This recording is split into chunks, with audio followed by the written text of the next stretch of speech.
Good evening, ladies and gentlemen, and welcome to the first ever... Dang it! Can I... Come on!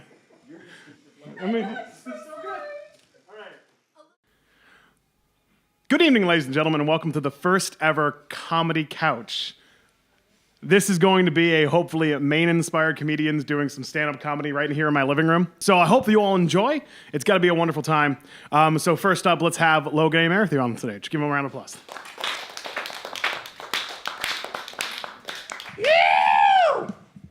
Yeah. Put another gear to a bob. It's the main theme, right? No, that was in high school. That was a sound we used to, or a phrase we used to use to mock a certain obnoxious segment of our student body. Just put another gear to a bob. The problem, though, with like mocking somebody is that you have like no aversions to like exaggerating their accent beyond recognition. So one time I did that for someone, like put another gear to a bub, and they heard, put her in the ghetto, bub. It's such a strange request. All right. Thanks, everyone, for coming out. Something I like to do when I'm out places is figure out how poorly I fit in with the other people there. I don't, like, seek it out, but I just like to notice. One location I don't really fit in that well is at a party because I don't drink, which, you know, that's fine, whatever. And people are usually pretty chill about it.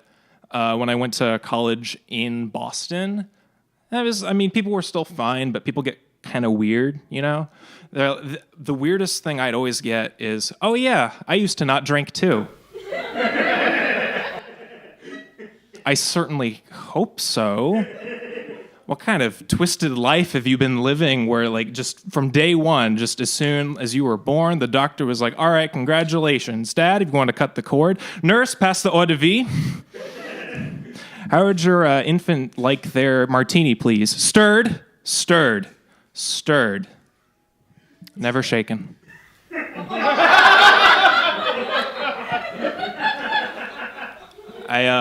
I don't have an infant. I'm 24. I don't have any children. I have no idea if that's like, is that understood? Like, I'm 24. I don't have children. Because, like, in my peer group that I typically hang out with, like, that's like, yeah, duh. But, like, I'm friends with people I went to high school with, and they've already got, like, broods already. Which, you know, that's great. That's what they're going for. I don't have any kids, and I don't currently want any. And it's another thing people are fine, but they get kind of weird about. They're like, oh, isn't that kind of selfish? Isn't that kind of selfish not having children? But it's really not any less selfish than having children. Not having kids is not any more selfish than having kids. Because why do you have kids? Because you want them. You want them. That's for you. You want the children. You don't have kids for other people.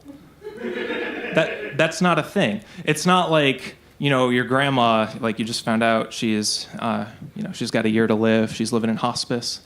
You go to visit her. She's like, you know, Logan, I've lived a good life. You know, I wouldn't say I have any regrets.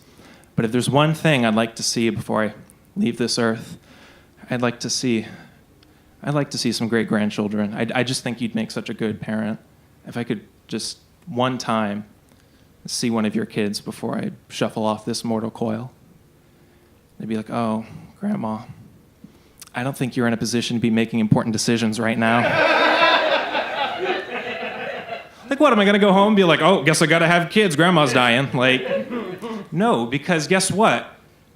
After Grandma dies, you still have the kid.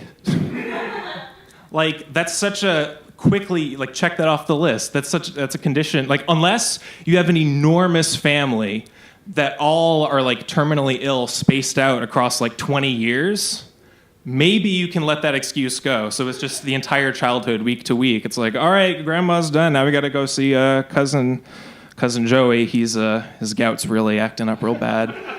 Every week for, like, 20 years, I'll allow that. And then, I don't know if anyone else had this growing up where your parents would request a lot of grandchildren.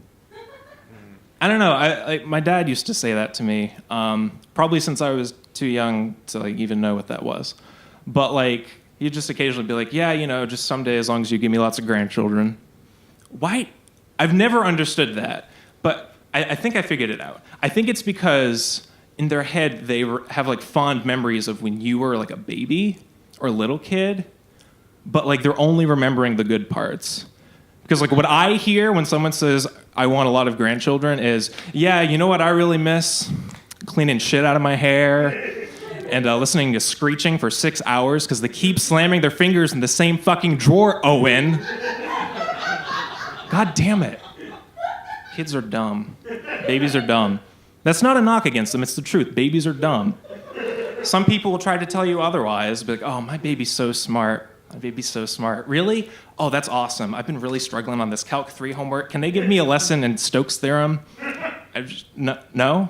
Oh, that's interesting. That's interesting. Oh, my baby's so smart. Really? Can they perform this Noel Coward piece for me? Oh, what's that? Your infant child cannot navigate the slaloms of high comedy? What a shocker. What a shocker. All right, this is a one-liner I'll close with. I didn't want to have to come to this. Sorry, guys. Is it bad that I think the phrase... Now, I'm not saying abortions are funny. That phrase is hilarious. It's my time. Thank you guys very much.